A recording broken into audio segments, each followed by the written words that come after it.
Rahim. Let's start off our discussion with the next subsection, which is about mechanism of breathing, a very conceptual area from the examination point of view. First of all, let's have a look at the big picture of this particular subsection. We'll talk about the difference between breathing and respiration in this subsection first of all. Secondly, we'll talk about the mechanism of breathing specifically. Thirdly, हम lung volumes and capacities पे बात करेंगे. Fourthly, we'll talk about the regulation of breathing, and last of all, we will talk about the composition of inhaled and exhaled air. Rather, we'll actually construct a table of the comparison of the composition of inhaled and exhaled air. So let's start off with the difference between breathing and respiration. And I have got few questions for you at this stage. A option is pulmonary ventilation, B option is external respiration, C option is internal respiration, and D option is cellular respiration. पहली statement है exchange of gases between lungs and blood is. अब lungs और blood के दरमियान जो exchange of gases है इसको हम क्या बोलते हैं? This is by definition the external respiration. So ये different terminologies हैं. Of course actually the closely related terminologies हैं जो कि आपको real exam में confuse कर सकती हैं, जैसे कि इन questions के अंदर भी आप देख सकते हैं. सो इसीलिए पहले क्वेश्चंस की मदद से मैं आपको वो कन्फ्यूजन्स आपके सामने लेके आना चाहता हूँ, एंड थोड़ी देर के बाद इंशाल्लाह हम एक्चुअली उन कन्फ्यूजन्स को वन बाय वन फिक्स भी करेंगे. सो सेकंड स्टेटमेंट है exchange of gases between blood in systemic capillaries and tissues is. So between blood and the systemic capillaries in tissues, तो ये बेसिकली डेफिनेशन है किसकी? Internal respiration की. Next statement है exchange of gases between environment and lungs is. अब exchange है between environment and the lungs. पहले हमने पढ़ा था between lungs and the blood. अब एनवायरनमेंट एंड द लंग्स है, तो best response to this question would be pulmonary ventilation. And last of all हमारे पास स्टेटमेंट है ATP is obtained from blood during. तो ऑफ कोर्स हम ATP is obtained from food during. So actually food से हम ATP जो obtain करते हैं वो obtain करते हैं during the process of cellular respiration. So best response to this question would be delta. So you seen here different terminologies का आपस में क्या relation है उसको मैंने इस tracing में sum up करने की कोशिश की है. First of all we have got the pulmonary ventilation और ब्रीदिंग. सो पहली बात आपने जो याद रखनी है वो ये याद रखनी है कि pulmonary ventilation and breathing is basically the same thing. या आप इस तरह से भी कह सकते हैं कि as a result of breathing we actually ventilate our alveoli, right, और we ventilate our lungs. So इसकी डेफिनेशन क्या है? Exchange of gases between environment and the lungs. Environment और लंग्स के दरमियान जो गैसेस एक्सचेंज है इसको हम बोलते हैं, यह है पुल्मोनरी वेंटिलेशन या ब्रीदिंग. और इसका रेट कितना है? 15 to 20 टाइम्स पर मिनट. आपने एग्जाम के लिए इस रेट को भी याद रखना है. मेमोरी बेस्ड इंफॉर्मेशन है लेकिन still commonly tested on the exam है. And secondly we have got another definition, the pulmonary respiration. अभी हमने pulmonary ventilation को डिस्कस किया है, अब हम pulmonary respiration की बात करते हैं. Basically pulmonary respiration and external respiration, this is one and the same thing. और इसका मतलब क्या है? Exchange of gases between lungs and the blood. So lungs और blood के दरमियान जो gases exchange है वो क्या है? That is pulmonary respiration और external respiration. एंड उसके बाद फिर transport of respiratory gases. Transport of gases होती है basically between lungs and the body tissues, right. Lungs और बॉडी टिश्यूज के दरमियान ट्रांसपोर्ट होती है गैसेस की. फॉर एग्जांपल ऑक्सीजन ने लंग्स से बॉडी टिश्यूज तक जाना है और बॉडी टिश्यूज से कार्बन डाइऑक्साइड ने वापस लंग्स तक आना है. तो ये जो कह लें कि ट्रेवलिंग है ऑक्सीजन और कार्बन डाइऑक्साइड की, ये बेसिकली ट्रांसपोर्ट है of the respiratory gases. And next we have got the tissue respiration. Tissue respiration को हम इंटरनल रेस्पिरेशन भी बोलते हैं. And by definition this is the exchange of gases between blood and the tissue cells. So blood और tissue cells के दरमियान जो gases का एक्सचेंज है इसको हम क्या कहते हैं? This is the tissue respiration और इंटरनल रेस्पिरेशन. और उसके बाद फिर नेक्स्ट सेलुलर रेस्पिरेशन है. सेलुलर रेस्पिरेशन क्या है? Actually oxidation of food to get ATP. This is the cellular respiration, right. So आप देख सकते हैं कि ओवरऑल जो रेस्पिरेशन है ये कहने के अब ये कहने के ये ग्रॉस टर्मिनोलॉजी है, जिसमें आगे फर्दर कई तरह की सब टर्मिनोलॉजीज भी आ जाती हैं। जैसे हमारे पास पुल्मोनरी रेस्पिरेशन है, और उसके बाद फिर हमारे पास टिश्यू रेस्पिरेशन है, and then we have got the cellular respiration. So respiration के ट्री के अंदर आगे फर्दर कई तरह की डेफिनेशंस भी आ जाती हैं। सो आपने इनको क्लियरली आइडेंटिफाई करना है, ये डिफरेंट डेफिनेशंस को। चलिए इसी ट्रेसिंग के अंदर मैं अब आपको थोड़ी सी रियल लाइफ एग्जांपल के साथ आपको एक्सप्लेन करता हूँ डिफरेंट डेफिनेशंस को। यू सीन हियर कि एनवायरनमेंट में क्या है, ऑफ कोर्स एनवायरनमेंट में we are having the high content of oxygen, और हम बेसिकली ब्रीद करते हैं ऑक्सीजन ताकि हमारे लंग्स में जाए। सो बेसिकली ऑक्सीजन की एनवायरनमेंट से लंग्स में जो मूवमेंट है, राइट, सो ये क्या कहलाएगी, पुल्मोनरी वेंटिलेशन। और उसके बाद फिर जो ऑक्सीजन की कह लें कि जो एल्वियोलस से ऑक्सीजन का पुल्मोनरी कैपिलरी में चले जाना, ये किसके अंडर आएगा, पुल्मोनरी रेस्पिरेशन या एक्सटर्नल रेस्पिरेशन में आएगा। और उसके बाद फिर जो ऑक्सीजन है वो हीमोग्लोबिन के साथ बाइंड करके मेनली ट्रेवल करेगी टू द बॉडी टिश्यूज, और अल्टीमेटली फिर टिश्यूज के अंदर जाके ये जो ऑक्सीजन है ये कह लें कि सिस्टेमिक कैपिलरी से निकल के ये सेल्स के अंदर एंटर होगी। इस प्रोसेस को हम क्या बोलेंगे, टिश्यू रेस्पिरेशन। और अल्टीमेटली भी सेल्स के अंदर जाके इलेक्ट्रॉन ट्रांसपोर्ट चेन में ये यूज होगी during the process of cellular respiration actually.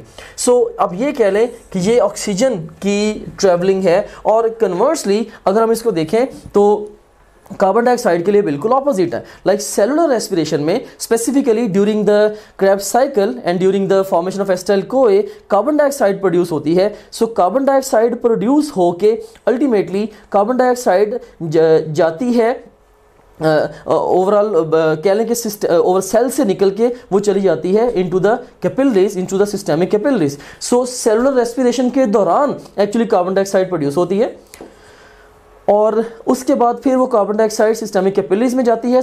और सिस्टेमिक कैपिलरीज और टिश्यू सेल्स के दरमियान कार्बन डाइऑक्साइड की जो एक्सचेंज है वो आएगी टिश्यू रेस्पिरेशन में या इंटरनल रेस्पिरेशन में। और अल्टीमेटली फिर सेल से या सिस्टेमिक कैपिलरी से अब कह लें कि जो कार्बन डाइऑक्साइड की ट्रैवलिंग है टुवर्ड्स द लंग्स, ये ट्रांसपोर्ट में आएगी, और फिर लंग्स से कार्बन डाइऑक्साइड का निकल के या पुल्मोनरी कैपिलरी से स्पेसिफिकली कार्बन डाइऑक्साइड का निकल के ओवरऑल इसमें एल्वियोलस के अंदर चले जाना, ये क्या कहलाएगी, this would be called as the pulmonary respiration और एक्सटर्नल रेस्पिरेशन। और उसके बाद फिर लंग्स से या एल्वियोलस के ल्यूमन से ओवरऑल कार्बन डाइऑक्साइड का बाहर एनवायरनमेंट में वापस चले जाना, तो ये क्या कहलाएगा, this would be called as the pulmonary ventilation और ब्रीदिंग, राइट। सो इस पूरी ट्रेसिंग के अंदर यू कैन से कि टॉप टू बॉटम ये ऑक्सीजन की ट्रैवलिंग है, और ओवरऑल बॉटम टू टॉप जो है ये कार्बन डाइऑक्साइड की ट्रैवलिंग को यहाँ पे डिपिक्ट किया गया है। आई होप के अब ये जो डिफरेंट टर्मिनोलॉजीज हैं ये आपके माइंड में प्रेटी क्लियर हैं। So now let's move on to the next slide. Next we have got the mechanism of breathing. अब हम मैकेनिज्म ऑफ ब्रीदिंग पे बात करते हैं, लेकिन इससे पहले कि कन्वेंशनल डिस्कशन स्टार्ट करें, I would like to ask you questions from you. A option है active expansion of lungs, B option is passive expansion of lungs, C option is active contraction of lungs, and D option is passive contraction of lungs. और पहली statement है which of the following process takes place during inhalation of fresh air. तो जब fresh air की inhalation होती है तो उस वक्त इनमें से कौन सा प्रोसेस होगा, and the best response to this question would be passive expansion of lungs. Conceptually ऐसा क्यों है, हम इसको आगे चल के डिस्कस करते हैं। नेक्स्ट हमारे पास क्वेश्चन है एक्सपायरेशन इज ड्यू टू। अब जो एक्सपायरेशन होती है ये होती है because of the passive contraction of lungs. या एक और स्टेटमेंट है which of the following process takes place during exhalation of air. तो इसमें से भी अगेन ये जो सेकंड स्टेटमेंट है इसी को एक डिफरेंट वे में यहाँ पे थर्ड स्टेटमेंट में पूछा गया है। सो इसका जो बेस्ट रिस्पॉन्स होगा वो भी अगेन सेम होगा, passive contraction of the lungs, right. So इन सारे प्रोसेसेस में से during expiration passive contraction of lungs होगी। Now let's move on to another question.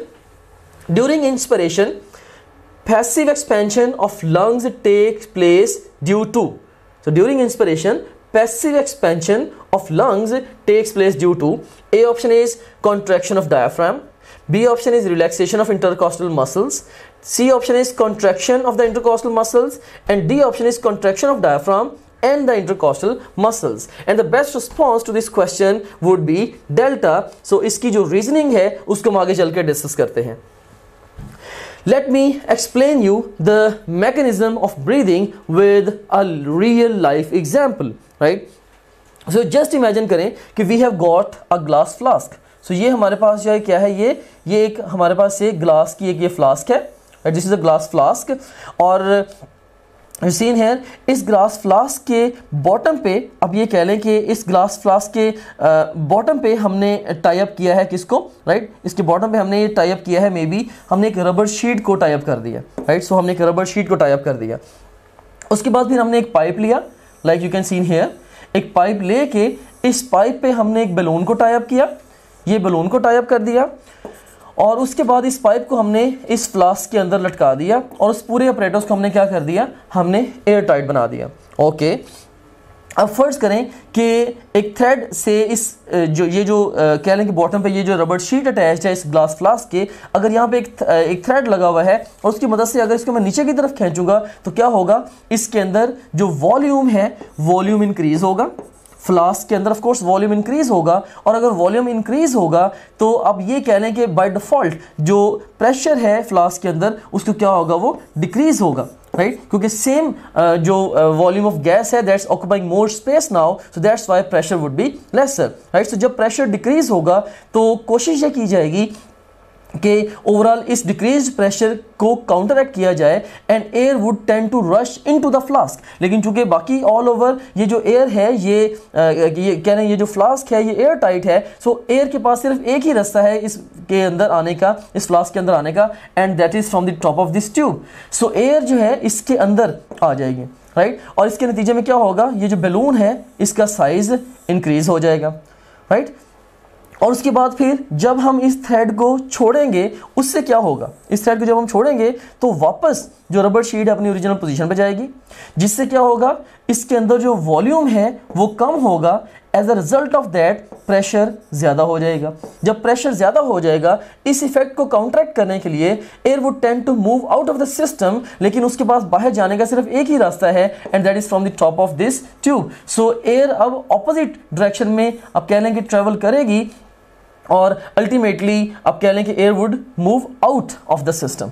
So same idea जो है वो मैकेनिज्म ऑफ ब्रीदिंग का है even in our body.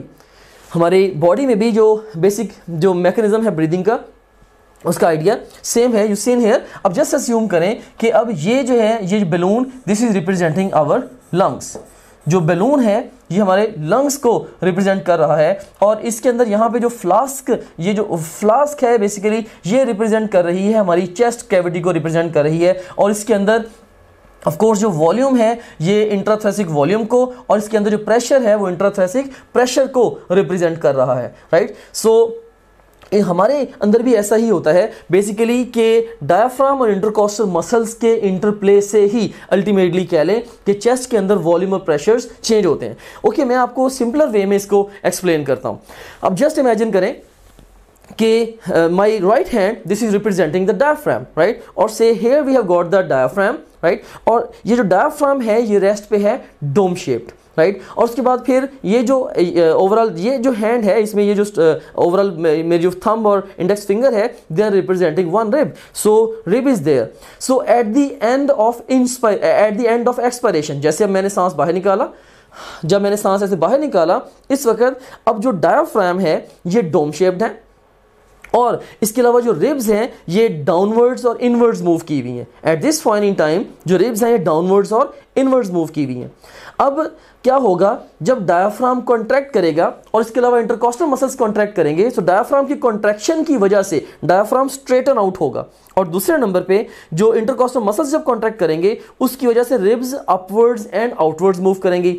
So diaphragm की कॉन्ट्रैक्शन और स्ट्रेटनिंग आउट की वजह से जो वर्टिकल डायमीटर है हमारे थोरेसिक कैविटी का ये इंक्रीज होगा, और उसके बाद फिर जो रिब्स की अपवर्ड और आउटवर्ड मूवमेंट है इसकी वजह से एंट्रोपोस्टीरियर और इवन ट्रांसवर्स डायमीटर्स ये दोनों डायमीटर्स इंक्रीज होंगे। जब ये जो वर्टिकल और एंट्रोपोस्टीरियर और ट्रांसवर्स डायमीटर्स तीनों डायमीटर्स जब इंक्रीज हो गए तो इसकी वजह से क्या होगा, इंट्राथ्रेसिक वॉल्यूम ये हो जाएगा इंक्रीज। जब इंट्राथोरेसिक वॉल्यूम इंक्रीज होगा तो इंट्राथोरेसिक प्रेशर कम होगा and air would tend to rush into our chest cavity. लेकिन एयर के पास हमारे जो रेस्पिरेटरी पैसेजेस के अलावा कोई रास्ता नहीं है to get into the chest cavity, right. So ultimately we will end up having the air moving into the lungs which would cause the inflation of our lungs, and exactly opposite will happen during the expiration। यानी कि diaphragm relax होगा, again Doom shaped हो जाएगा, intercostal muscles relax होंगे और they would move downwards and inwards, और इसके नतीजे में क्या होगा, इंट्राथोरेसिक जो वॉल्यूम है वो कम होगा, प्रेशर बढ़ेगा and air would tend to move out of the system, right? So that is basically the mechanism of breathing. So let me explain this mechanism to you, rather sum up the highest yield facts for you through the token of this table. Let me orient you towards this table. इसमें extreme left column में हमारे पास feature है और उसके बाद फिर second column में inspiration और थर्ड कॉलम में एक्सपिरेशन है। So you seen here first of all alternative name, inspiration को हम इनहेलेशन भी कहते हैं जबकि एक्सपिरेशन को हम एक्सहेलेशन भी कहते हैं। Alright, secondly let's talk about the definition, right. So by definition जो इंस्पिरेशन है this is taking in of the air, while the expiration this is taking out of the air. उसके बाद फिर डायफ्राम को क्या होगा ड्यूरिंग इंस्पिरेशन। अब हम खास तौर पे पहले फोकस करते हैं इंस्पिरेशन के फर्दर मैकेनिज्म के ऊपर। तो जो डायफ्राम है ड्यूरिंग इंस्पिरेशन क्या होगा, डायफ्राम कॉन्ट्रैक्ट करेगा और कॉन्ट्रैक्ट करके ये लेस डोम शेप्ड हो जाएगा, और उसके बाद फिर इस कॉन्ट्रैक्शन की वजह से क्या होगा, जो वर्टिकल डायमीटर है, वर्टिकल डायमीटर चेस्ट का वो इंक्रीज करेगा। उसके बाद फिर इंटरकॉस्टल मसल्स जो है जब ये कॉन्ट्रैक्ट करेंगे तो इनकी कॉन्ट्रैक्शन की वजह से इनकी कॉन्ट्रैक्शन की वजह से क्या होगा, अपवर्ड्स एंड आउटवर्ड्स मूवमेंट होगी किसकी, रिब्स की।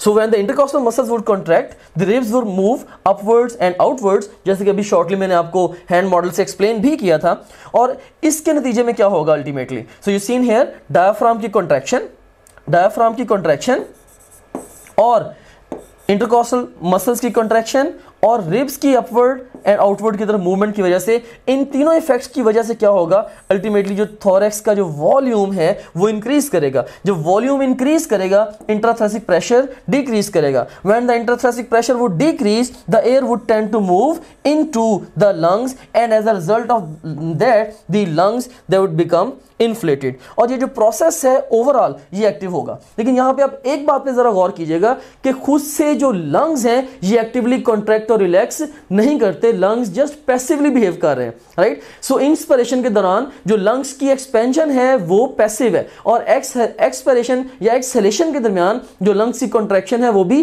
पैसिव है, वो भी सेकेंडरी है। लेकिन फिर भी ओवरऑल इंस्पिरेशन को हम एक्टिव प्रोसेस कहते हैं। वो इस सेंस में प्रॉब्ली कहते हैं कि इसमें जो इंटरकॉस्टल मसल्स हैं उनकी कॉन्ट्रैक्शन हो रही है और जैसे इनकी डायफ्राम की भी कॉन्ट्रैक्शन हो रही है। सो एज अ प्रोसेस आप कह लें कि इंस्पिरेशन एक्टिव है। लेकिन अगर हम सिर्फ लंग्स की हद तक बात करें कि इंस्पिरेशन और एक्सपिरेशन दोनों ही लंग्स की हद तक पैसिव है, राइट। सो लंग की जो एक्सपेंशन है या इन्फ्लेशन और डिफ्लेशन है respectively during the inspiration and the expiration, दोनों चीजें पैसिव है। Keep this fact in your brain, ये एक पैराडॉक्सिकल फैक्ट है। ओके, अब एक्सपिरेशन में क्या होता है, एक्सपिरेशन में जो डायफ्राम है ये रिलैक्स करेगा। डायफ्राम जब रिलैक्स करेगा इट वुड स्ट्रेटन आउट और बिकम लेस डोम शेप, और फिर इंटरकॉस्टल मसल्स भी रिलैक्स करेंगे, जिसकी वजह से क्या होगा, जिसकी वजह से जो रिब्स हैं they would move downwards and inwards. So relaxation की वजह से क्या हुआ, जो वर्टिकल डायमीटर है वो डिक्रीज हुआ, और जो इसकी डायफ्राम की रिलैक्सेशन की वजह से, जबकि जो इंटरकॉस्टल मसल्स की रिलैक्सेशन की वजह से जो रिब्स डाउनवर्ड्स और इनवर्ड्स मूव की हैं, इसकी वजह से क्या हुआ, जो एंट्रोपोस्टीरियर डायमीटर है यानी कि आगे से पीछे तक का जो डायमीटर है वो एंट्रोपोस्टीरियर डायमीटर भी डिक्रीज हुआ, और इसके अलावा जो राइट टू लेफ्ट डायमीटर है जिसको हम ट्रांसवर्स डायमीटर कहेंगे, ट्रांसवर्स डायमीटर भी डिक्रीज होगा। सो जब ये वर्टिकल और एंट्रोपोस्टीरियर और ट्रांसवर्स डायमीटर सारे के सारे डिक्रीज होंगे, अल्टीमेटली इससे क्या होगा, volume of the thorax decrease होगा, जिसकी वजह से थोरैक्स के अंदर प्रेशर इंक्रीज होगा, जिसकी वजह से क्या होगा, air would tend to move out of the lungs and lungs would become deflated. और ओवरऑल ये जो प्रोसेस है इसका एक्सपिरेशन का या एक्सहेलेशन का, ये बेसिकली एक पैसिव प्रोसेस है। क्योंकि इसके अंदर डायफ्राम और इंटरकॉस्टल मसल्स दोनों की रिलैक्सेशन हो रही है, right. I hope that now you have understood the concept of the mechanism of breathing.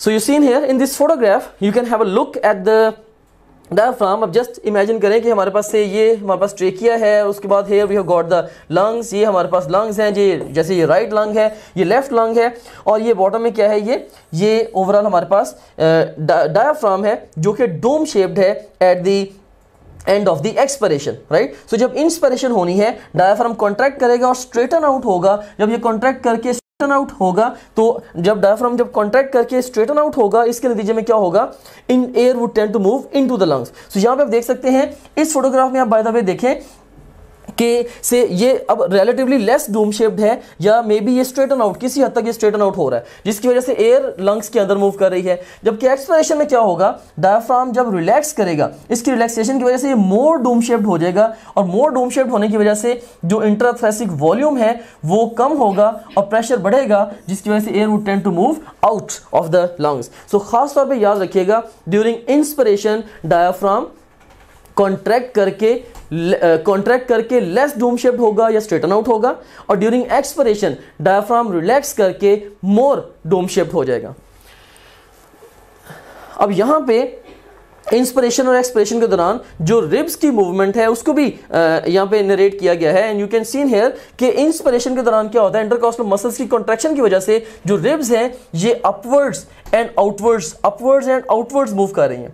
जब ribs upwards and outwards move कर रही हैं, इसकी वजह से जो एंट्रोपोस्टीरियर डायमीटर है और जो कह लें कि जो ट्रांसवर्स डायमीटर है, यानी कि राइट टू लेफ्ट जो डायमीटर है, दोनों डायमीटर्स ये डायमीटर्स इंक्रीज हो रहे हैं, जिसकी वजह से अगेन जो इंट्राथोरैसिक वॉल्यूम है वो इंक्रीज होगा, प्रेशर डिक्रीज होगा और air would tend to move into the lungs. जबकि एक्सपिरेशन के केस में आप देखें कि rib is moving downwards and inwards because of the relaxation of the intercostal muscles, जिसकी वजह से क्या हो रहा है कि जो एंट्रोपोस्टीरियर डायमीटर है ये भी रिड्यूस हो रहा है, और जो ट्रांसवर्स डायमीटर है यानी कि राइट टू लेफ्ट जो डायमीटर है ये भी डिक्रीज हो रहा है, जिसकी वजह से इंट्राथोरैसिक वॉल्यूम रिड्यूस हो रहा है, प्रेशर इंक्रीज होगा, and air would tend to move into the air would tend to move out of the lungs, you can say, right?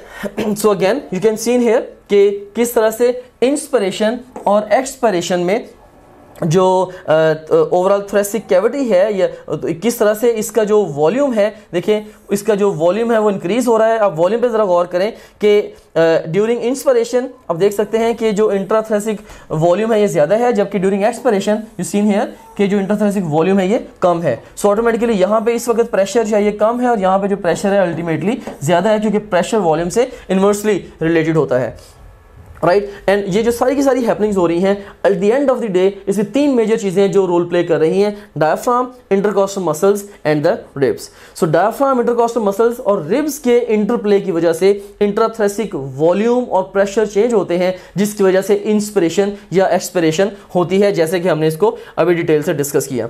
Now let's discuss this question. In order to increase the thoracic volume during inspiration, vacuum is created in the thoracic cavity by A option is contraction of diaphragm, B option is relaxation of intercostal muscles, C option is contraction of intercostal muscles, and D option is contraction of diaphragm and the intercostal muscles. तो in order to increase the thoracic volume, अब volume कैसे increase होगा, हमने देखा कि इसमें diaphragm भी contract करके स्ट्रेटन आउट होता है और इंटरकॉस्टल मसल्स भी कॉन्ट्रैक्ट करते हैं, उसकी वजह से रिब्स अपवर्ड्स और आउटवर्ड्स मूव करती हैं, तो इसका बेस्ट रिस्पॉन्स होगा delta, right. Now I hope that you conceptually and exactly understand the stuff. Next question है downward and inward movement of ribs takes place due to, तो इसमें A option है contraction of diaphragm, नहीं इसका तो ribs की movement पे कोई इफेक्ट नहीं है। Relaxation of intercostal muscles, yes we can think of this answer कि इंटरकॉस्टल मसल्स की रिलैक्सेशन की वजह से डाउनवर्ड्स और इनवर्ड्स मूवमेंट होती है रिब्स की। कॉन्ट्रैक्शन ऑफ इंटरकॉस्टल मसल्स, इसकी वजह से तो अपवर्ड्स और आउटवर्ड्स मूवमेंट हुई थी, सो इसीलिए you seen here delta option है contraction of diaphragm and intercostal muscles. Of course they are not related to the inward and inward movement, downward and inward movement of the ribs, so best response to this question would be beta, of course. Next statement है, which of the following event does not take place during inspiration. अब inspiration के दौरान क्या नहीं होना, upward movement of diaphragm, क्या ये होगी? नो। क्योंकि इंस्पिरेशन के दौरान तो उल्टा डायफ्राम की डाउनवर्ड्स मूवमेंट होगी, ये स्ट्रेटन आउट होगा, outward movement of ribs yes ये होगी, अपवर्ड मूवमेंट ऑफ रिब्स भी होगी एंड लंग्स की एक्सपेंशन भी होगी. So best response to this question would be alpha. Next question है which of the following is an active process while breathing.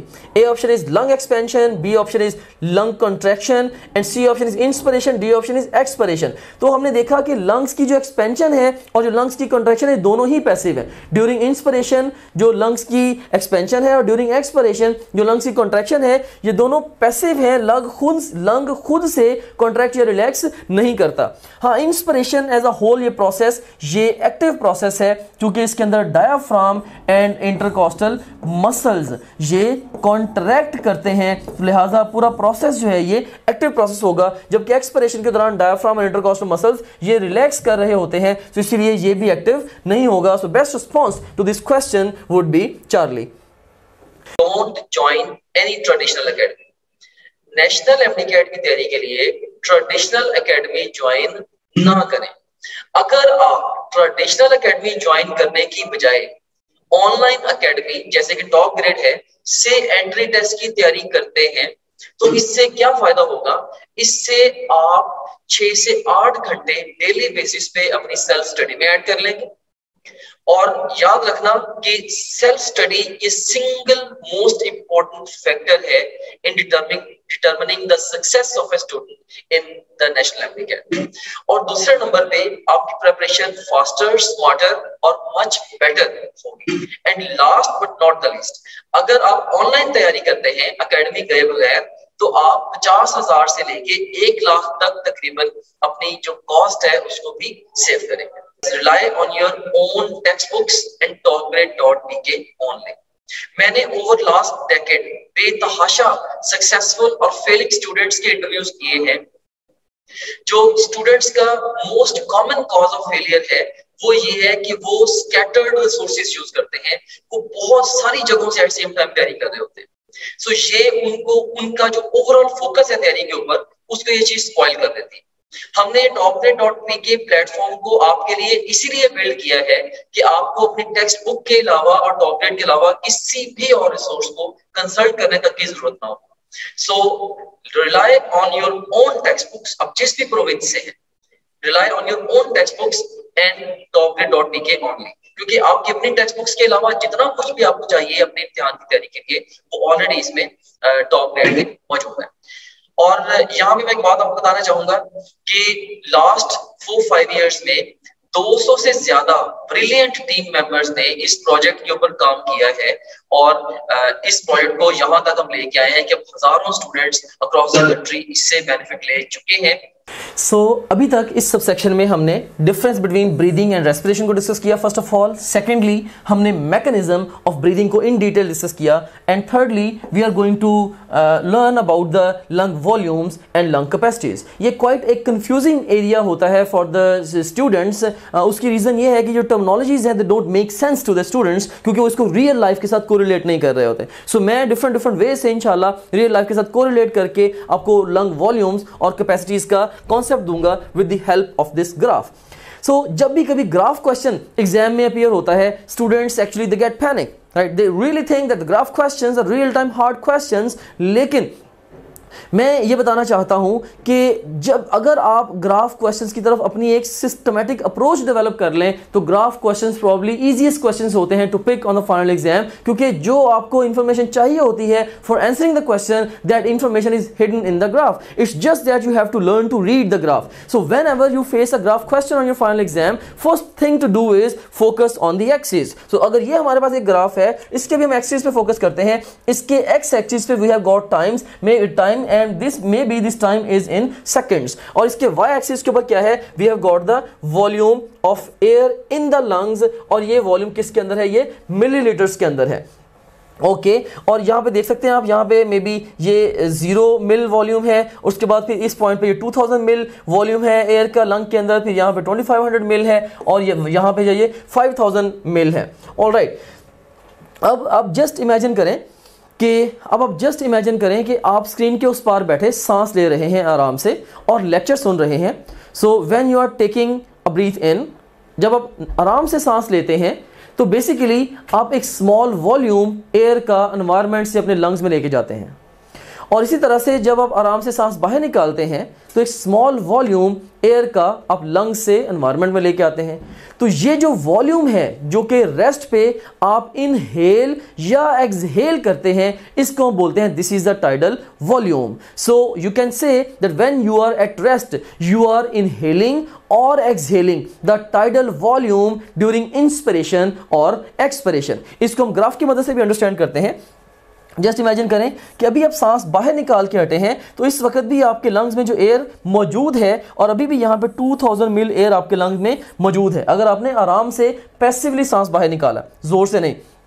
उसके बाद फिर जब आप इंस्पायर करते हैं, ये जो अपगोइंग कर्व है ये इंस्पिरेशन को रिप्रेजेंट कर रही है। तो जब आप इंस्पायर करते हैं तो बेसिकली आप 500 मिल अप्रॉक्सीमेटली एयर अपने लंग्स के अंदर लेके जाते हैं, जिससे लंग्स का जो वॉल्यूम है वो 2500 मिल हो जाता है। और उसके बाद वहां से फिर जब आप एक्सपायर करते हैं, ये जो डाउन गोइंग लाइन है ये एक्सपिरेशन को रिप्रेजेंट कर रही है, तो वही 500 मिल आप बाहर भेज देते हैं। Similarly you have got another inspiration, another expiration. So rest पे जब आप इंस्पायर और एक्सपायर कर रहे होते हैं तो जो वॉल्यूम एयर का आप लंग्स के अंदर लेके जाते हैं या बाहर निकालते हैं, उसको हम बोलते हैं this is the tidal volume, right, जिसकी वैल्यू कितनी है 500 मिल। ये एक इंपॉर्टेंट डिजिट है to memorize for sake of your exam. Okay, so this was about the tidal volume.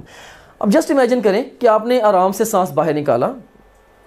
Still अगर आप चाहें तो आप मेरे साथ इसको मैनूवर को परफॉर्म भी कर सकते हैं। आपने आराम से सांस बाहर निकाला, अब आप अगर पूरे जोर से सांस को बाहर निकालेंगे, राइट, अगर आप पूरे जोर से सांस को बाहर निकालते हैं you can get extra air out of your lungs, right. So कोशिश करें जैसे आप बैलून इन्फ्लेट करते हुए कोशिश करते हैं, try to get maximum air out of your lungs, right. So जब आप मैक्सिमम एयर आप अपने लंग्स से बाहर निकालने की कोशिश करते हैं, इवन आपकी फोर्सफुल एक्सपायरेशन के बाद भी एक वॉल्यूम है एयर का जो कि आपके लंग्स के अंदर रह जाता है, इसको हम बोलते हैं रेजिडुअल वॉल्यूम। और रेजिडुअल वॉल्यूम को रेजिडुअल हम इसीलिए कहते हैं क्योंकि ये रेजिडुअल है, यानी कि इसको हम बाहर नहीं निकाल सकते, it's always gonna stay in the lungs. So lungs में कम से कम ये जो रेजिडुअल वॉल्यूम है एयर का ये तो लाजमी तौर पे मौजूद होगा, जिसकी जो वैल्यू है वो 1500 मिल है। ऑलराइट, और उसके बाद फिर यू सीन हेयर कि जब आपने पूरे जोर से सांस बाहर निकाला, राइट, सो पूरे जोर से जब आपने सांस बाहर निकाल के पूरे जोर से जब आप सांस लेते हैं, मे बी जब आपने सांस पूरे जोर से बाहर निकाला उसके बाद फिर आप पूरे जोर से सांस लेते हैं। सो नॉर्मल सांस लेने के बाद अगर आप एक्स्ट्रा जोर लगाते जाएं, फोर्सफुली अगर आप इंस्पायर करते हैं, सो आप काफ़ी सारी एयर और भी अपने लंग के अंदर लेके जा सकते हैं, राइट। सो फोर्सफुल एक्सपायरेशन के बाद जो वो मैक्सिमम वॉल्यूम ऑफ एयर जो आप अपने लंग के अंदर लेके जा सकते हैं, ये क्या है, दिस इज वाइटल कैपेसिटी। अब आप मेरे साथ मैनूवर परफॉर्म करें, try to exhale the air, try to do it forcefully, right. So maximum air out, now try to take a deep breath in, you can see. और ये जो volume है forceful expiration के बाद जो maximum air का volume आप जो अपने लंग्स के अंदर लेके गए हैं, ये क्या है, दिस इज वाइटल कैपेसिटी। और इसको आप एक और तरीके से भी डिफाइन कर सकते हैं कि इंस्पायरेशन, फोर्सफुल इंस्पायरेशन के बाद वो मैक्सिमम वॉल्यूम एयर का जो कि आप पूरे जोर से अपने लंग से बाहर निकाल सकते हैं, ये भी वाइटल कैपेसिटी होगी। मैक्सिमम वॉल्यूम एयर का जो आप अपने लंग से बाहर निकाल सकते हैं, ये भी वाइटल कैपेसिटी है। तो दो तरीके से इसको हम डिफाइन करते हैं। इसकी जो वाइटल कैपेसिटी की जो वैल्यू है that is 3500 mill, right. So vital capacity के अंदर आप देख सकते हैं कि इसके अंदर फोर्स्ड एक्सपायरेटरी वॉल्यूम और इवन जो ये कहने की जो ये ओवरऑल ये फोर्स्ड एक्सपायरेशन का ये जो वॉल्यूम है ये भी इसमें एक्स्ट्रा है, रेजिडुअल वॉल्यूम भी इसमें शामिल है, और ये वाला एक्स्ट्रा वॉल्यूम जो फोर्सफुल इंस्पायरेशन के जरिए एयर में गया ये भी शामिल है। सो ये जो कैपेसिटी है ये मल्टीपल वॉल्यूम्स का मजमुआ है। सो जब भी वर्ड आए कैपेसिटी, इसका मतलब है कि ये मोर देन वन वॉल्यूम्स से मिलकर बनी है। बहरहाल vital capacity is 3500 mill. Okay, उसके बाद फिर अब अगर देखें कि यूसेन हेयर दोबारा फिर यहाँ पे ये जो ग्राफ है ये नॉर्मल इंस्पिरेशन और एक्सपिरेशन को ही रिप्रेजेंट कर रहा है। बहरहाल अब जो टोटल लंग वॉल्यूम का भी थोड़ा सा मैं आपको कॉन्सेप्ट दे देता हूँ। सो फोर्सफुल एक्सपायरेशन के बाद हमारे लंग्स में जो एयर रह गई थी वो कौन सी थी, वो या जो वॉल्यूम था एयर का वो कौन सा था, रेजिडुअल वॉल्यूम था। So you got this residual volume जो कि कितना है 1500 मिल, राइट और उसके बाद फिर फोर्सफुल एक्सपायरेशन के बाद मैक्सिमम वॉल्यूम एयर का जो आप अपने लंग्स के अंदर ले जा सकते हैं, ये थी vital capacity, right. So residual volume and ये है वाइटल कैपेसिटी। रेजिडुअल वॉल्यूम कितना था 1500 मिल और वाइटल कैपेसिटी कितनी है 3500 mil and residual volume plus vital capacity is equal to total lung volume, जो कि है कितना 5000 मिल, राइट। सो टोटल जो लंग का वॉल्यूम है वो 5000 मिलीलीटर है। So this is about the lung volumes and capacities. Once again repeat करूंगा, रेस्ट पे जो वॉल्यूम एयर का आप इनहेल या एक्सहेल करते हैं ये है रेजिडुअल वॉल्यूम। पूरे जोर से सांस बाहर निकालने के बाद जो एयर आपके लंग में बच गई वो रेजिडुअल वॉल्यूम। पूरे जोर से सांस बाहर निकालने के बाद जो पूरे जोर से सांस अंदर खींचते हैं वाइटल कैपेसिटी, या पूरे जोर से सांस अंदर खींचने के बाद पूरे जोर से आप जो सांस बाहर निकालते हैं वो जो वॉल्यूम एयर का बाहर जाएगा that is also vital capacity, right. और vital capacity plus the residual volume would be equal to the total lung volume, जिसकी वैल्यू है 5000 मिल। सो आपने ना सिर्फ इनकी डेफिनेशंस को याद रखना है बल्कि इनकी वैल्यूज को भी याद रखना है। एग्जाम डेफिनेशन दे के टर्मिनोलॉजी के बारे में पूछ सकता है या एग्जाम टर्मिनोलॉजी दे के इवन उसकी डेफिनेशन या वैल्यू के बारे में पूछ सकता है। So you should be able to play with the questions by using these concepts actually. And now we have got the next area of discussion, that is the regulation of breathing। कि जो breathing है ये जो हम सांस ले रहे हैं बेसिकली ये किस तरह से रेगुलेट हो रहा है, कहाँ से रेगुलेट हो रहा है, कैसे हमारे सांस की रफ्तार बढ़ती है, कैसे कब सांस की रफ्तार कम होती है। सो क्या चीज़ है जो हमें जिंदा रखे हुए है, हम इन चीज़ों के ऊपर डिस्कशन करने लगे हैं, राइट। सो इससे पहले कि इस टॉपिक की निटी ग्रिटी में मैं जाऊँ, I would like to ask you questions just to test your understanding at this point in time. A option is increased partial pressure of oxygen, B option is decreased partial pressure of oxygen, C option is increased partial pressure of carbon dioxide and D option is decreased partial pressure of carbon dioxide। इसमें हमारे पास पहली statement है during chronic hypoxic conditions important regulator of alveolar ventilation is।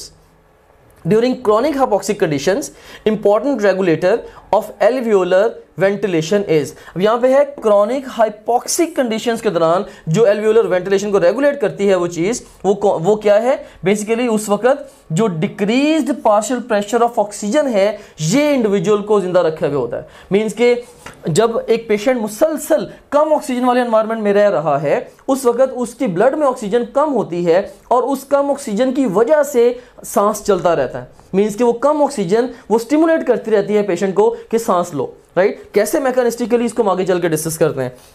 Next statement है important regulator of normal alveolar ventilation. अब यहां पे normal alveolar ventilation है तो नॉर्मल एल्वियोलर वेंटिलेशन के लिए जो रेगुलेटर है that is increased partial pressure of carbon dioxide. So normal हालात में अगर हमें कोई इलनेस नहीं है, हम हाइपोक्सिक स्टेट में नहीं है, तो डिक्रीज्ड ऑक्सीजन हमारे सांस लेने की वजह नहीं है बल्कि ज्यादा कार्बन डाइऑक्साइड हमारे ब्लड में हमारे सांस लेने की वजह है। More carbon dioxide it's actually driving our respiration, right? Mechanistically how does it happen? Let's discuss it. So you've seen here if you talk about the regulation of breathing या simple words में या technical words में you can say the regulation of the alveolar ventilation। तो इसके लिए दो तरह के receptors operative हैं। So we have got the central receptors। Central receptors ये हमारे ब्रेन के मेडल्ला में प्रेजेंट हैं and secondly we have got the peripheral receptors जो कि कैरोटिड और एओर्टिक बॉडीज में पेरिफेरली वेसल्स के साथ एसोसिएटेड है। ओके जो सेंट्रल मेडल्ला के रिसेप्टर्स हैं ये बेसिकली दो चीजों को ब्लड में डिटेक्ट कर सकते हैं। एक ये कार्बन डाइऑक्साइड को डिटेक्ट कर सकते हैं और सेकेंडली ब्लड में ये हाइड्रोजन आयन कंसंट्रेशन आयंस की कंसंट्रेशन को भी डिटेक्ट कर सकते हैं और कार्बन डाइऑक्साइड भी अल्टीमेटली हाइड्रोजन आयन कंसंट्रेशन को ही इफेक्ट करती है जिसको ये रिसेप्टर्स डिटेक्ट करते हैं। सो एनीवेज जो ये सेंट्रल रिसेप्टर्स हैं normally they are the main drive for ventilation. एक आम इंसान में पेरिफेरल रिसेप्टर्स काम नहीं कर रहे होते। एक आम इंसान में होता क्या है कि कार्बन डाइऑक्साइड बेसिकली इसको डिटेक्ट करता है मेडल्ला, राइट, और उसके बाद फिर मेडल्ला जो है ये चूंकि ब्रीदिंग सेंटर है तो ये ऑफ कोर्स मैसेज भेजता है और सांस की रफ्तार को जरूरत के मुताबिक उसको चेंज करता है। जस्ट इमेजिन करें कि आप दौड़ लगानी शुरू करते हैं, एकदम से आप उठ के आप रनिंग स्टार्ट कर देते हैं, और उसके बाद थोड़ी देर के बाद आपकी जो सांस की रफ्तार है, मे बी आप रनिंग के बाद जब आप इवन चेयर पे आके बैठ गए हैं, आप रेस्ट कर रहे हैं, आपके सांस की रफ्तार काफ़ी तेज़ है, राइट। सो जो आपकी जो सांस की रफ्तार तेज़ है, ये बेसिकली कैसे हुई, राइट। इसमें हुआ ये कि जैसे ही आपने ऑफ कोर्स रनिंग की, अल्टीमेटली एनर्जी कंज्यूम हुई, जो सेलुलर रेस्पिरेशन के जरिए एटीपी प्रोड्यूस हुई, और इस प्रोसेस के अंदर even of course Krebs cycle वगैरह में कार्बन डाइऑक्साइड भी प्रोड्यूस होगी।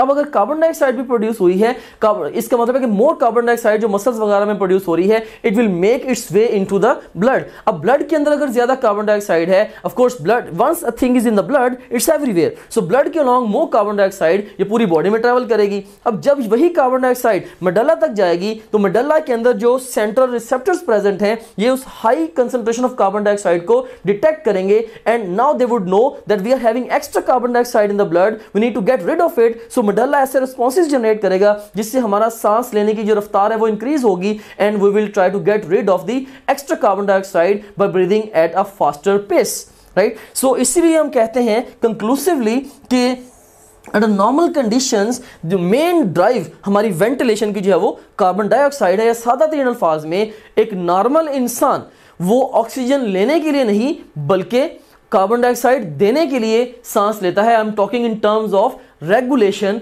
Of breathing. And secondly we have got the peripheral receptors, जो कि कैरोटिड और एओर्टिक बॉडीज के साथ एसोसिएटेड हैं, और पेरिफेरल रिसेप्टर्स जो हैं बेसिकली ये रिस्पॉन्ड करते हैं to decreased partial pressure of oxygen को। अगर ब्लड में पार्शियल प्रेशर ऑफ ऑक्सीजन कम हो तो ये एक्टिवेट होते हैं, राइट, या इवन ये किसी हद तक ये कार्बन डाइऑक्साइड और प्रोटॉन वगैरह को भी डिटेक्ट करके ये एक्टिवेट होते हैं, लेकिन मेनली ये overall decrease partial pressure of oxygen को रिस्पॉन्ड कर रहे होते हैं। तो खुदा ना खास्ता अगर एक पेशेंट है जिसके लंग्स किसी भी वजह से, मे बी कैंसर की वजह से या ट्यूबरक्लोसिस की वजह से या कोई सीओपीडी, एम्फाइसीमा वगैरह की वजह से अगर उसके लंग्स डिस्ट्रॉय हो गए हैं और वो नॉर्मली ब्रीथ नहीं कर पा रहा, जिसकी वजह से उसकी जो ऑक्सीजनेशन है ब्लड की वो इफेक्ट हुई हुई है, और वो कंटिन्यूसली उसके ब्लड में ऑक्सीजन कम जा रही है और वो डिक्रीज्ड ऑक्सीजन वाले एनवायरनमेंट में इन अ सेंस रह रहा है कि सो उसकी अगर कंटिन्यूसली कम ऑक्सीजन उसको मिल रही है डिजीज की वजह से, तो वो क्या होगा, अब उसमें ये वाले जो रिसेप्टर्स हैं, सेंट्रल रिसेप्टर्स, ये ग्रेजुअली शट डाउन हो जाते हैं। जब ये शट डाउन हो जाते हैं तो ये जो decreased partial pressure of oxygen है, जब ये decreased partial pressure of oxygen है, ये decreased partial pressure of oxygen peripheral receptors के थ्रू उसका सांस जारी रखे हुए होता है, राइट। सो हम कह सकते हैं कि ये मेन ड्राइव कि जो पेरिफेरल रिसेप्टर्स हैं वहां पे decreased partial pressure of oxygen, this is main drive for ventilation under hypoxic conditions. So normal conditions में हम कार्बन डाइऑक्साइड बाहर निकालने के लिए सांस लेते हैं, लेकिन अगर हाइपोक्सिक कंडीशन में अगर कोई इंडिविजुअल रह रहा है तो वो ऑक्सीजन लेने के लिए सांस ले रहा होता है इन terms of regulation of breathing. अब जस्ट इमेजिन करें कि एक पेशेंट है जिसको सीओपीडी है, may be for 4 years, right. अगर एक पेशेंट को सीओपीडी है फॉर 4 इयर्स, तो उसके अंदर हम एक्सपेक्ट कर सकते हैं कि सेंट्रल रिसेप्टर्स शट डाउन हो चुके हैं, उसमें मेन ड्राइव फॉर वेंटिलेशन वो पेरिफेरल रिसेप्टर्स हैं, जहां पे ब्लड में decrease partial pressure of oxygen उसको सांस लेने पे मजबूर कर रही है इन अ सेंस। अब वो पेशेंट आपके पास आता है मे बी ब्रीदिंग डिफिकल्टी के साथ इमरजेंसी रूम में, आप वहां पे डॉक्टर हैं, तो अब इमरजेंसी रूम में आप उसको क्या लगाते हैं, मे बी आप उसको ऑक्सीजन लगा देते हैं, हाई फ्लो ऑक्सीजन लगा देते हैं। हाई फ्लो ऑक्सीजन लगाने से क्या होगा, ये जो पार्शियल प्रेशर है ऑक्सीजन का, कम पार्शियल प्रेशर जो था, ये partial pressure it would tend to come back to normal, ये पार्शियल प्रेशर हाई हो जाएगा क्योंकि उसकी थोड़ी ऑक्सीजनेशन बेहतर हो जाएगी। तो जब उसकी ऑक्सीजनेशन बेहतर होगी तो ऑक्सीजन अब ये जो कम partial pressure of oxygen was actually acting as a stimulus for the peripheral receptors. तो अब ये जो पार्शियल प्रेशर ऑफ ऑक्सीजन ही जब नहीं रहा कम, तो ये स्टिमुलस भी खत्म हो जाएगा। तो अब कह लें कि जो पेशेंट है उसकी वेंटिलेटरी ड्राइव चली जाएगी, यानी कि अब कोई भी चीज, पहले कार्बन डाइऑक्साइड वाले रिसेप्टर पहले ही बंद है, अब कम ऑक्सीजन वाले रिसेप्टर भी बंद हो गए, अब कोई भी चीज उसके सांस को ड्राइव नहीं करेगी, फिर उस मरीज को मे बी हमें मसनूई सांस देना पड़ेगा, या ultimately it would and up with the death of the patient, right. So that's the basic idea here. So bottom line point of my discussion up till now is, under normal conditions the main drive for ventilation is more carbon dioxide at central receptors. Under hypoxic conditions, under low oxygen conditions, the main drive for ventilation is decreased partial pressure of oxygen at the peripheral receptors. So that's all about the regulation of breathing. Now let's talk about the composition of inhaled and exhaled air. लेकिन इससे पहले कि हम inhaled और exhaled air की composition पे बात करें, I would like to ask you questions from you. A option is oxygen, B option is carbon dioxide, C option is water vapors and D option is nitrogen.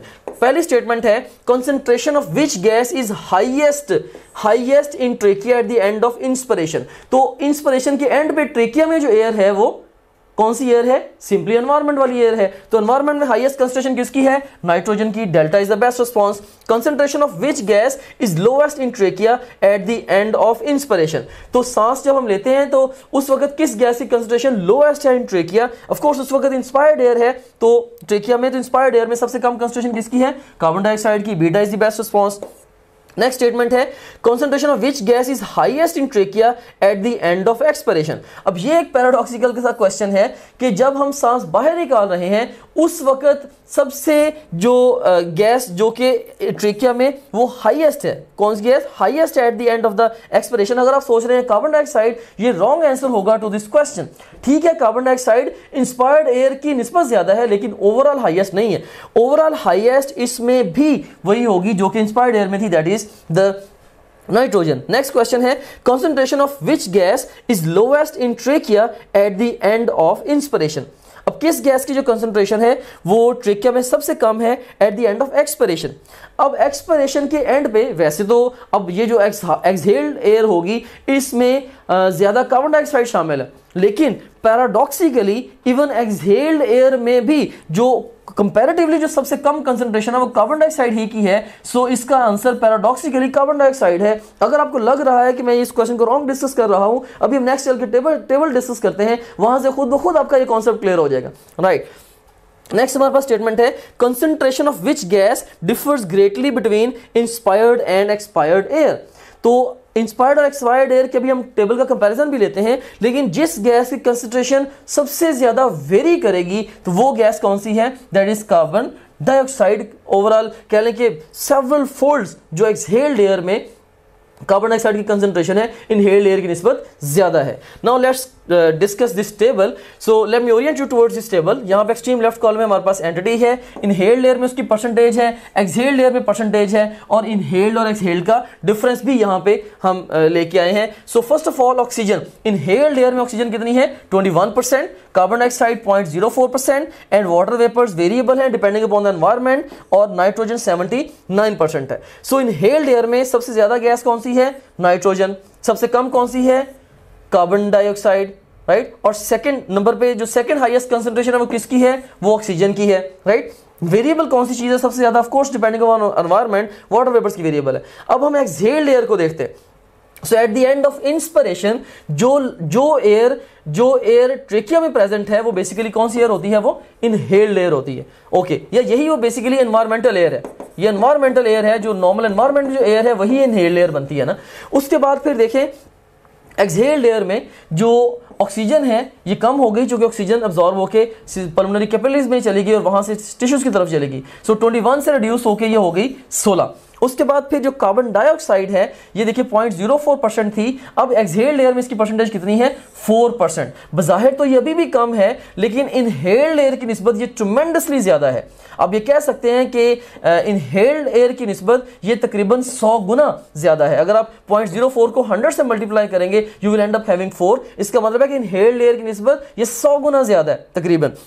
Water vapours, inhaled अगर dry environment है उसमें कम water vapours होंगे, अगर humid environment है ज्यादा होंगे, लेकिन exhaled air हमेशा it would be saturated with the water vapours. और उसके बाद फिर नाइट्रोजन जो है ये भी 79% है in the exhaled air. So exhaled air में आप देखें सबसे ज्यादा कंसंट्रेशन किसकी है?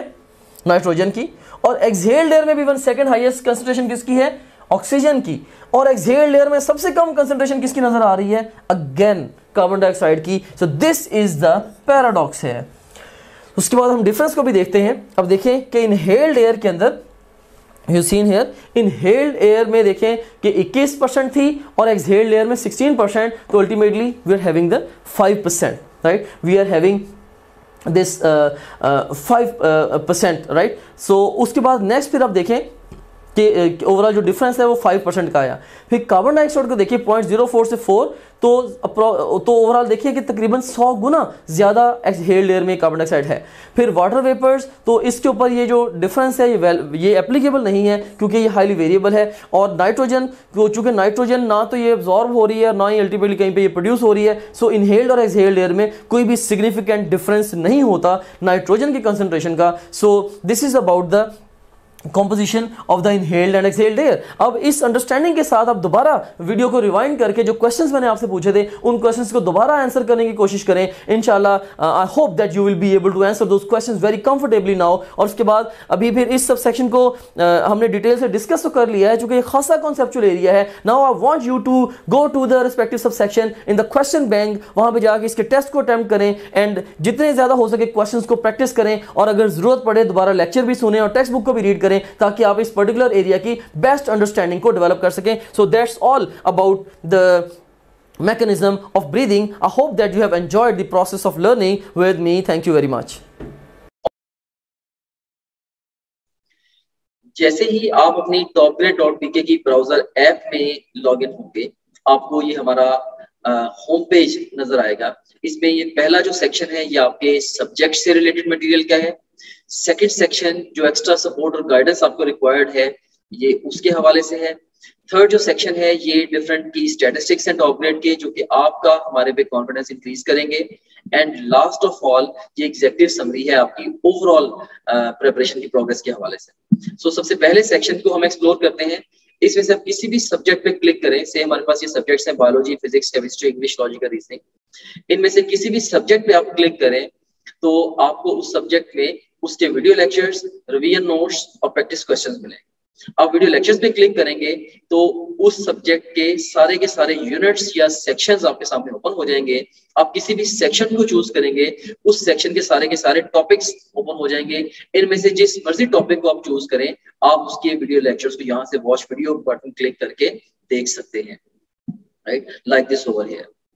सो ये वीडियो लेक्चर आपके सामने ये आ गया, इसको यहाँ से प्ले कर सकते हैं। इसी तरीके से अगर आप जाते हैं फास्ट रिवीजन नोट्स पे, सो जिन स्लाइड्स को यूज करके हमने वीडियो लेक्चर्स रिकॉर्ड किए हैं, अब उन्हीं स्लाइड्स को आप यहाँ से रिवाइज कर सकते हैं। देख सकते हैं आपने फास्ट रिवीजन नोट्स पे क्लिक किया, इसमें सारे के सारे सेक्शंस फिर ओपन हो गए। अच्छा, यहाँ पे एक बात मैं आपको यहाँ बताना चाहता हूँ कि जो भी सेक्शन इंपॉर्टेंट है एग्जाम के पॉइंट ऑफ व्यू से, हमने उनके साथ इंपॉर्टेंट का टैग भी लगाया हुआ है, keeping in view the previous exam trends. Anyways, so यहाँ पे आप किसी भी सेक्शन को चूज करें। से सेल स्ट्रक्चर एंड फंक्शन को मैं चूज करता हूँ, तो इसके सारे के सारे टॉपिक्स ओपन हो गए। इनमें से किसी भी टॉपिक को आप पिक करेंगे तो आप उसकी वो स्लाइड्स देख सकते हैं जिनसे उस टॉपिक का वीडियो लेक्चर रिकॉर्ड हुआ है। सो काफी सारा टाइम जो है आपका वो सेव होगा। आपको लेक्चर नोट करने की जरूरत नहीं है, आपको बने बनाए नोट्स मिल रहे हैं for the fast revision, rather super fast revision of the lectures. उसके बाद हमारा जो मोस्ट इंपॉर्टेंट फीचर है या टीचिंग टूल है, that is our question bank. So अगर हम प्रैक्टिस क्वेश्चंस पे जाते हैं तो इसमें आप देखें कि आप डिफरेंट तरीके से टेस्ट दे सकते हैं। सो आप जैसे मर्जी माइंड में डिफाइन कर लें कि आपने किसी एक टॉपिक का टेस्ट देना है, या एक चैप्टर का, एक यूनिट का, क्वार्टर सिलेबस का, हाफ सिलेबस का, फुल सिलेबस का, जो मर्जी सिलेबस आप डिफाइन कर लें। उस डिफाइंड सिलेबस में से 20 तरीकों से आप टेस्ट दे सकते हैं। कैसे? जैसे जो भी सिलेबस आपके माइंड में डिफाइंड है, आप चाहें तो उस सिलेबस के हमारे पास जो अवेलेबल ऑल क्वेश्चंस उनका टेस्ट दे सकते हैं, या जो आपने topgrade.pk पे आप प्रैक्टिस करते रहे हैं, तो आप चाहते हैं कि आपने दोबारा may be second third time आप टेस्ट दे रहे हैं, आप चाहते हैं कि मेरे पास सिर्फ और सिर्फ उस सिलेबस के अनसीन क्वेश्चंस का टेस्ट आए, आप वो भी दे सकते हैं। इसके अलावा इनकरेक्ट क्वेश्चंस के टेस्ट देते हुए जो सवाल आपके गलत हुए थे, आप उन गलत सवालों का टेस्ट अलग से क्रिएट कर सकते हैं। से अगर आपने फिजिक्स के 20 टेस्ट दिए हैं, उनमें से आपका कोई मे बी आपके कोई 30 क्वेश्चंस रॉन्ग हुए थे, उन 30 रॉन्ग क्वेश्चन का इकट्ठा टेस्ट भी आप क्रिएट कर सकते हैं। और इसी तरीके से जो जिन क्वेश्चंस को आपने टेस्ट के दौरान बुकमार्क किया था उनका टेस्ट कॉल कर सकते हैं, जो टेस्ट आपने अटेम्प्ट किए थे क्वेश्चंस उनका टेस्ट कॉल कर सकते हैं, अनअटेम्प्टेड का, और इवन यानी कि टेस्ट देते हुए आपने जिनको अटेम्प्ट किया था और टेस्ट देते हुए जिनको आपने अटेम्प्ट नहीं किया था। ये अनसीन से डिफरेंट है। अनसीन का तो मतलब ये है कि वो टेस्ट में कभी आए ही नहीं आपके, इसके अलावा आप देख सकते हैं कि इवन पास्ट क्वेश्चंस का बहुत बड़ा पूल यहाँ पे मौजूद है। अगर हम गौर करें, देखेंगे ई कैट के, नम्स के, NMD CAT, AKU, MD CAT Punjab के और ईटा केपीके के, ये इवन जो पीएमसी के जो सैंपल पेपर्स हैं उनके टॉपिक वाइज पास्ट क्वेश्चन देखिए यहाँ पे मौजूद है ओवरऑल। आप किसी भी टैग पे क्लिक करें, सारे के सारे एक्चुअल पास्ट क्वेश्चंस है वो आ जाएंगे। ऑफ कोर्स ये सारे के सारा बड़ा इंपॉर्टेंट पूल है जो कि पूरे पाकिस्तान से बड़े मेन एग्जामिनर्स ने, बड़े सीनियर एग्जामिनर्स ने ये डेवलप किया होगा। एनीवेज, इसमें से किसी भी आप टॉपिक को चूज करें, से मैं यहाँ पे सारे टैग्स को चूज कर लेता हूँ, तो हमारे पास ये सारे के सारे टॉपिक्स आ गए। इनमें से किसी एक टॉपिक को मैं चूज करूँ या एक सेक्शन को, या मैं मल्टीपल सेक्शंस को चूज करूँ, तो मैं उसका टेस्ट दे सकता हूँ। से मैंने 2 सेक्शन को चूज किया, इसमें से मैं कार्बोहाइड्रेट्स और प्रोटीन्स इनका टेस्ट देना चाहता हूँ, या ओवरऑल मैं सारे सब सेक्शन का टेस्ट देना चाहता हूँ, वो मैं दे सकता हूँ। या मैं डिफाइन करूंगा मे बी जी मैंने 50 एमसीक्यूज का टेस्ट देना है, तो ये 50 एमसीक्यूज का टेस्ट आपके सामने ये क्रिएट हो गया। सो ये आपके सामने आ गई है जी टेस्ट की स्ट्रीम। इसमें आप देख सकते हैं कि ये ईटा केपीके का पास्ट क्वेश्चन है, ये स्टेटमेंट है, ये ऑप्शंस हैं। इसमें ओवरऑल ये देखिए कि इसमें अगर आपने पिक किया तो आपका ये करेक्ट आंसर भी सामने आ गया। अगर आपने इसकी एक्सप्लेनेशन देखनी है तो वो भी आप देख सकते हैं। इसके अलावा ये क्वेश्चन वेरीफाइड है बाय आवर टीम, इसको अगर आप चाहें बुकमार्क कर सकते हैं। इस क्वेश्चन से रिलेटेड डिफरेंट स्टैट्स यहाँ पे आ रहे हैं वगैरह वगैरह। यहाँ से आप नेक्स्ट क्वेश्चन पे जा सकते हैं, जरूरत पड़े तो आप यहाँ से प्रीवियस क्वेश्चन पे जा सकते हैं, और फिर अल्टीमेटली जब आप चाहें आप टेस्ट को फिनिश करके इवन रिजल्ट को भी व्यू कर सकते हैं। ऑलराइट, सो इस तरह से ये टेस्ट आपने इसको रिजल्ट को व्यू कर लिया। एनीवेज, इसके बाद अब हम चलते हैं दोबारा अपने होम पेज की तरफ। सो आप किसी भी जितने भी आपका सब्जेक्ट्स हैं, बायोलॉजी, फिजिक्स, केमिस्ट्री, इंग्लिश और लॉजिकल रीजनिंग, इन सब सब्जेक्ट्स के आप वीडियो लेक्चर्स, रियल नोट्स और अनलिमिटेड एमसीक्यू प्रैक्टिस यहाँ से कर सकते हैं। जितने भी आप प्रीवियस टेस्ट जो भी टेस्ट आपने दिए होंगे, अगर आप प्रीवियस टेस्ट पे क्लिक करेंगे वो सारे के सारे टेस्ट आपके यहाँ पे आ रहे होंगे। इसके अलावा जो आपकी जो ओवरऑल प्रोग्रेस है उसकी जो डिटेल है वो सारी की सारी यहाँ पे आ रही है। डिफरेंट सब्जेक्ट में आप कैसे जा रहे हैं, डिफरेंट सब्जेक्ट्स में, डिफरेंट चैप्टर्स में और डिफरेंट टॉपिक्स में आप कैसे जा रहे हैं, वो सारी की सारी डिटेल यहाँ पे आ रही होगी। इसके अलावा फुल लेंथ पेपर्स हैं जो कि जस्ट लाइक रियल एग्जाम है। यहाँ से किसी भी फुल लेंथ पेपर को किसी भी टाइम पे लॉन्च कर सकते हैं, अपनी तैयारी के शुरू में या इवन मिड सेशन में जाके नियर द एग्जाम आप इन एफएलपीस को जब चाहे आप अटेम्प्ट कर सकते हैं। उसके बाद फिर सपोर्ट मटेरियल है, इसमें 1-2 वीडियो रिव्यूज हैं। डिफरेंट जो स्टूडेंट्स हैं जिन्होंने टॉप ग्रेड से पढ़ा वो आपको गाइड कर रहे हैं, हमारे सिस्टम के हवाले से भी, ओवरऑल तैयारी के हवाले से भी आप उन बच्चों से गाइडेंस ले सकते हैं। इसके अलावा हमारे ये टेस्टिमोनियल्स हैं जो पूरे पाकिस्तान में हजारों स्टूडेंट्स हमसे पढ़ रहे हैं, वो हमारे बारे में क्या कहते हैं उसकी डिटेल यहाँ पे आप देख सकते हैं। इसके अलावा सिलेबस यहाँ पे गिवन है, अगर आप कंटेंट देखना चाह रहे हैं हमारे कोर्स का, वो सारे के सारे यहाँ पे ओवरऑल जो है वो विजिबल है। And in addition to that study schedules बड़ा एक अहम फीचर है, अहम मॉड्यूल है। इसमें 90 डेज, 60 डेज, 30 डेज और इवन 50 डेज का एनएमटी कैट का स्केड्यूल मौजूद है। आप अपनी नीड के अकॉर्डिंगली जिस मर्जी स्केड्यूल को फॉलो कर सकते हैं, डिपेंडिंग अपॉन के आप टाइम फ्रेम में किस जगह पे खड़े हैं। जैसे अगर आप एग्जाम आपका 1 महीने के बाद एग्जाम है, ऑफ कोर्स आप 30 डेज वाला प्लान फॉलो करेंगे। अगर आपके एग्जाम में 2 हफ्ते रहते हैं तो आप 15 दिन वाला प्लान फॉलो करेंगे एंड सो ऑन। सो इसमें हमने आपको ये बताया है, स्केड्यूल्स के अंदर ये गाइड किया है कि आपने गिवन टाइम को बेस्ट यूटिलाइज कैसे करना है। फिर इसके अलावा डाउनलोड्स का सेगमेंट है, जो भी डिफरेंट इंपॉर्टेंट कंटेंट है आपसे रिलेटेड वो सारे के सारे आपको डाउनलोड्स में मिल जाता है। और इसके अलावा गाइडेंस वीडियोस काफी सारी इसके अंदर पड़ी हुई हैं जो कि मैंने खुद रिकॉर्ड करके इसके अंदर डाली हैं। इसमें बहुत सारे हवालों से जनरल गाइडेंस आप इन वीडियो से ले सकते हैं। सो ये था हमारे पास ये हमारे पास गाइडेंस वीडियोस का ये सेगमेंट था। Okay, so this was about topgrade.pk। अब लास्ट में मैं आपको यही कह के अपने डिस्कशन को कंक्लूड करना चाहूंगा कि देर ना करें, अभी से टॉप ग्रेड को ज्वाइन करें और मेडिकल कॉलेज में अपना दाखिला यकीनी बनाएं। That's all, thank you very much, may Allah bless you, Allah Hafiz.